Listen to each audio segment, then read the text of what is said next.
राष्ट्रीय कानून से लेकर गांव के ब्लॉक डेवलपमेंट ऑफिसर तक सब कुछ एक चेन से जुड़ा हुआ है। तो आज का हमारा मिशन साफ है, इस जटिल सिस्टम को आसान बनाना। हम ये समझेंगे कि ये पूरी चेन कैसे काम करती है। और हाँ, जो भी हमारे श्रोता जेपीएससी या जीएसएससी की तैयारी कर रहे हैं उनके लिए ये चर्चा बहुत काम की होने वाली है। सही बात है। हम उन खास तारीखों, संस्थाओं और तथ्यों पर भी निशान लगाते चलेंगे जहां से अक्सर सवाल पूछे जाते हैं। तो चलिए इस सिस्टम की बुनियाद से शुरू करते हैं। हर बड़ी इमारत की एक नींव होती है। इस पूरे आपदा प्रबंधन के ढांचे की नींव क्या है? कोई कानून? इसकी नींव है आपदा प्रबंधन अधिनियम 2005। 2005? हाँ, इसे भारत में आपदा प्रबंधन का संविधान भी कह सकते हैं। और जो लोग तैयारी कर रहे हैं वो ये तारीख अपने दिमाग में बैठा लें। कौन सी तारीख? 25 दिसंबर 2005।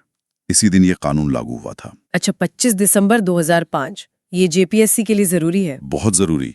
और इसी कानून ने पहली बार पूरे देश के लिए एक त्रिस्तरीय मतलब 3 टियर ढांचा तैयार किया। त्रिस्तरीय ढांचा सुनने में तो सरकारी लगता है, लेकिन इसे आसान भाषा में कैसे समझें?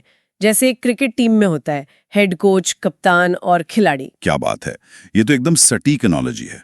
आप इसे बिल्कुल वैसे ही समझ सकते हैं। बताइए फिर। सबसे ऊपर राष्ट्रीय स्तर पर है हेड कोच, यानी NDMA, national disaster management authority. NDMA ये पूरे देश के लिए गेम प्लान बनाते हैं और इसके अध्यक्ष होते हैं प्रधानमंत्री।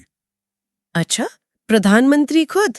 फिर आता है राज्य स्तर, जहां हर राज्य का अपना कप्तान होता है, यानी SDMA, state disaster management authority.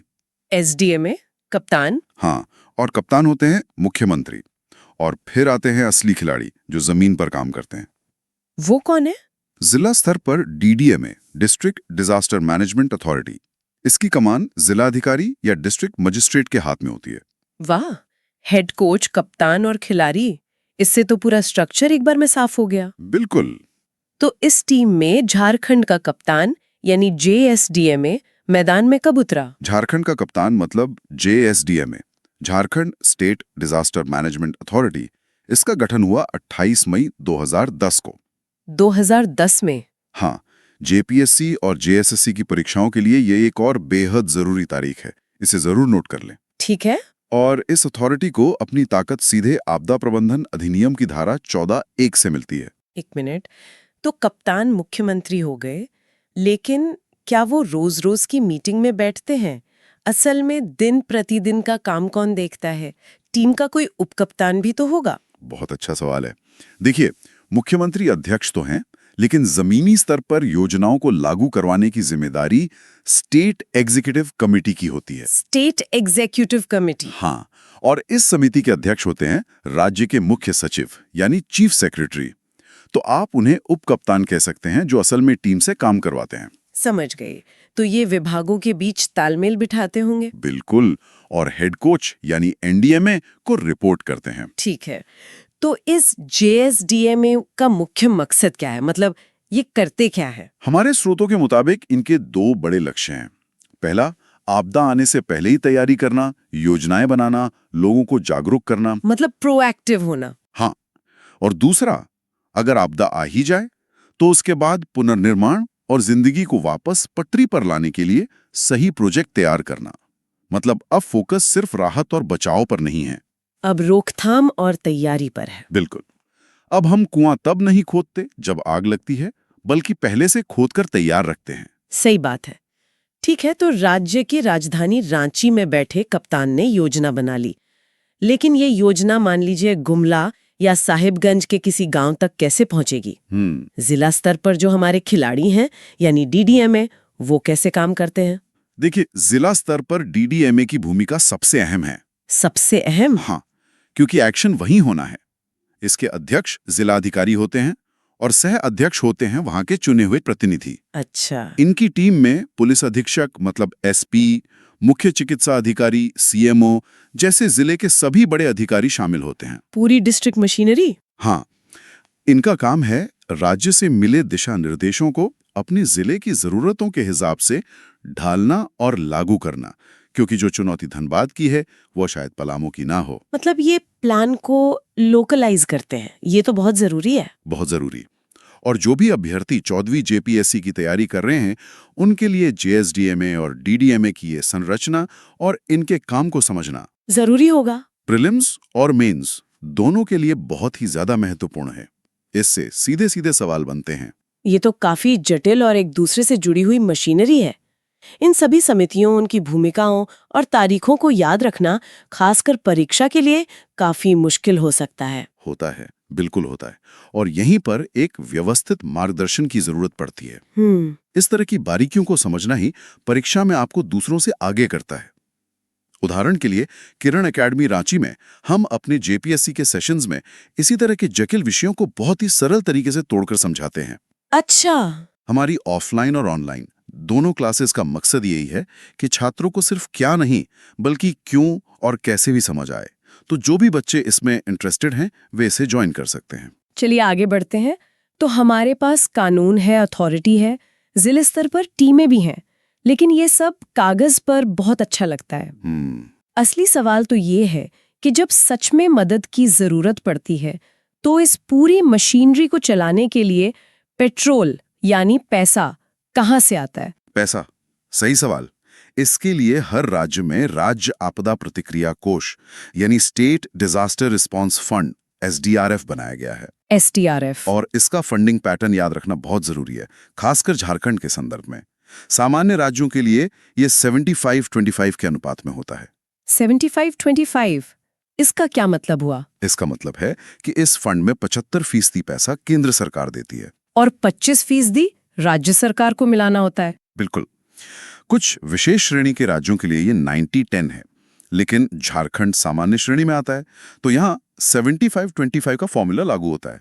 ये भी परीक्षा के लिए एक जरूरी फैक्ट है। हाँ, ये अक्सर पूछा जाता है। तो पैसों का इंतजाम भी हो गया। आपके नोट्स में एक और दिलचस्प चीज का जिक्र है, कुछ खास तरह के कंट्रोल रूम या केंद्र बनाने की बात। हाँ, ये बहुत महत्वपूर्ण कदम है। झारखंड आपदा प्रबंधन योजना 2009 के तहत राज्य में आपातकालीन संचालन केंद्र मतलब इमरजेंसी ऑपरेशन सेंटर EOC स्थापित किए जा रहे हैं। EOC एक राज्य स्तरीय EOC रांची में होगा और 3 जिला स्तरीय केंद्र धनबाद, देवघर और जमशेदपुर में बनाए जाएंगे। ये एक तरह से आपदा के समय वॉर रूम की तरह काम करेंगे। बिल्कुल, वॉर रूम। और इन वॉर रूम्स को आपस में जोड़ने के लिए एक खास तकनीक का इस्तेमाल हो रहा है। क्या है वो? इन्हें जोड़ा जाएगा VSAT तकनीक से। में जब मोबाइल टावर बह जाएं या फोन लाइनें कट जाएं, तब भी ये लोग सैटेलाइट से बात कर पाएंगे? आप बिल्कुल सही समझें। VSRT का पूरा नाम है very small aperture terminal. Okay. ये एक छोटी सैटेलाइट डिश होती है जो ये सुनिश्चित करती है कि जब जमीन पर संचार के सारे माध्यम फेल हो जाएं, तब भी कमांड सेंटर का संपर्क जिले से बना रहे। ये एक कम्युनिकेशन बैकअप है। कमाल है। इस तरह की तकनीकी जानकारी आपको परीक्षा में दूसरों से अलग करती है, क्योंकि ये आपकी गहरी समझ को दिखाती है। सही बात है। तो चलिए अब जमीन पर आते हैं। जब कोई आपदा आती है तो हम अक्सर टीवी पर नारंगी यूनिफॉर्म में कुछ लोगों को बचाव कार्य करते देखते हैं। वो कौन होते हैं? आपदा प्रबंधन के कमांडो। आप उन्हें कमांडो कह सकती है। वह है राष्ट्रीय आपदा मोचन बल यानी NDRF। NDRF, हाँ, नेशनल डिजास्टर रेस्पॉन्स फोर्स। इसका गठन 2006 में हुआ था और इनका आदर्श वाक्य है आपदा सेवा सदैव। आपदा सेवा सदैव। हाँ, ये एक विशेष बल है जिसे हर तरह की आपदा से निपटने के लिए खास ट्रेनिंग दी जाती है। और इसका भी कोई कानूनी आधार होगा? हाँ बिल्कुल। NDRF का गठन उसी आपदा प्रबंधन अधिनियम 2005 की धारा 44 और 45 के तहत किया गया है। ये एक और महत्वपूर्ण बिंदु है जिसे याद रखना चाहिए। ठीक है, तो ये तो हो गई राष्ट्रीय टीम। क्या झारखंड की अपनी कोई ऐसी क्विक रिएक्शन टीम है? सही सवाल। अब NDRF की तर्ज पर राज्य भी अपने बल बना रहे हैं। अच्छा। झारखंड कैबिनेट ने अगस्त 2016 में SDRF state disaster response force के गठन को मंजूरी दी थी। SDRF 2016 में? हाँ, इसकी पहली यूनिट में 132 कर्मियों के पद होंगे। SDRF होने का सबसे बड़ा फायदा यह है कि राज्य को तुरंत कार्रवाई के लिए किसी का इंतजार नहीं करना पड़ता। ये उनकी अपनी फर्स्ट रिस्पॉन्डर टीम है। बिल्कुल। ये सब तो आपदा आने पर प्रतिक्रिया देने के लिए बहुत अच्छा है, लेकिन जैसा हमने शुरू में कहा था, अब जोर सिर्फ प्रतिक्रिया पर नहीं है। तो लंबी अवधि की तैयारी के लिए लोगों और सिस्टम को मजबूत बनाने के लिए क्या हो रहा है? तो यहीं पे क्षमता निर्माण या कैपेसिटी बिल्डिंग का कॉन्सेप्ट आता है। और हमारे स्रोतों में झारखंड के कई प्रमुख संस्थानों का जिक्र है जो ये काम कर रहे हैं। जैसे? सबसे पहला नाम है स्कीपा, यानी श्री कृष्ण लोक प्रशासन संस्थान। स्कीपा 2007 से ये सरकारी अधिकारियों को आपदा प्रबंधन की ट्रेनिंग देने वाली नोडल एजेंसी है। ये तो हुई अधिकारियों की ट्रेनिंग। तकनीकी मदद और डेटा के लिए कोई है? मतलब आपदा के आंख और कान। उसके लिए है JSA, यानी झारखंड स्पेस एप्लीकेशन सेंटर। ये 2003 में बना था। जैसे? ये संस्थान रिमोट सेंसिंग और सैटेलाइट तस्वीरों के जरिए महत्वपूर्ण डेटा मुहैया कराता है, जैसे किस इलाके में सूखा पड़ने वाला है या बाढ़ के बाद कितना नुकसान हुआ है। इसका आकलन करने में JSA की भूमिका बहुत बड़ी है। आपकी नोट्स में एक और बड़ा दिलचस्प नाम है, SRIJN। ये क्या है? सृजन, इसका पूरा नाम है आपदा प्रबंधन ज्ञान सह प्रदर्शन केंद्र। इसे एक थिंक टैंक या नॉलेज हब समझिए। Knowledge hub. इसका काम है जानकारी इकट्ठा करना, रिसर्च करना और उनके प्रभावों को कम करने के तरीके खोजना। लेकिन इसकी सबसे खास बात इसके सहयोगी संस्थान हैं। हाँ, मैंने भी वो लिस्ट देखी। वो बहुत खास है। ऐसा नहीं लगता कि यूं ही किसी को भी चुन लिया गया हो। बिल्कुल नहीं। और ये लिस्ट JPSC और JSSC की तैयारी करने वालों के लिए सोने की खान है। अच्छा। ये लिस्ट असल में झारखंड के खतरों का एक नक्शा है।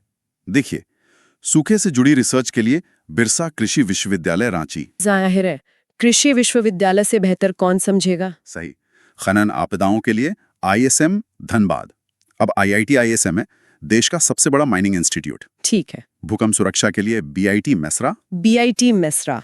और औद्योगिक आपदाओं के लिए मेकॉन रांची, जो कि इंडस्ट्रियल कंसल्टेंसी में माहिर है। ये तो सीधा सीधा मैच द कॉलम वाला सवाल बन सकता है। ये लिस्ट सिर्फ संस्थानों के नाम नहीं है, ये राज्य की रणनीतिक सोच को दिखाती है। एकदम सही पकड़ा आपने। यही वो गहरी बात है जिसे समझना जरूरी है कि हम अपनी समस्याओं के लिए अपने ही विशेषज्ञों पर भरोसा कर रहे हैं। ये तो हुई बड़े संस्थानों की बात। क्या ये ज्ञान और ट्रेनिंग गांव और स्कूल के स्तर तक भी पहुंच रही है? हाँ, और ये इस पूरी चेन का सबसे महत्वपूर्ण हिस्सा है। विद्यालय सुरक्षा कार्यक्रम के तहत बच्चों को आपदा से बचने के तरीके सिखाए जा रहे हैं। और SIRD यानी राज्य ग्रामीण विकास संस्थान पंचायती राज के अधिकारियों और पंचायत सदस्यों को प्रशिक्षित कर रहा है। तो जमीनी स्तर तक जारी है ये ट्रेनिंग। हाँ, अंत में BDO की अध्यक्षता वाली ब्लॉक आपदा प्रबंधन समिति इस योजना को गांव-गांव तक पहुंचाने वाली आखिरी और सबसे जरूरी कड़ी है। तो हमें 2005 के कानून से शुरू करके ब्लॉक स्तरीय समितियों तक का पूरा सफर तय कर लिया। ये एक विशाल मशीन है जो ऊपर से नीचे और नीचे से ऊपर दोनों तरीकों से काम करती है। और यहाँ सबसे आकर्षक बात यह है कि ये सिर्फ सरकारी एजेंसियों की कहानी नहीं है। जैसा हमने देखा, ये ढांचा अकादमिक संस्थानों, अंतरिक्ष प्रौद्योगिकी केंद्रों और ग्रामीण विकास निकायों को सक्रिय रूप से शामिल करता है। एक मल्टी डायमेंशनल अप्रोच है। बिल्कुल, एक बहुआयामी रणनीति है। हमने इन स्रोतों से वो सारी महत्वपूर्ण तारीखें, संरचनाएं और संस्थाएं निकालने की कोशिश की है जो खास तौर पे JPSC और JSSC की तैयारी करने वालों के लिए जरूरी हैं।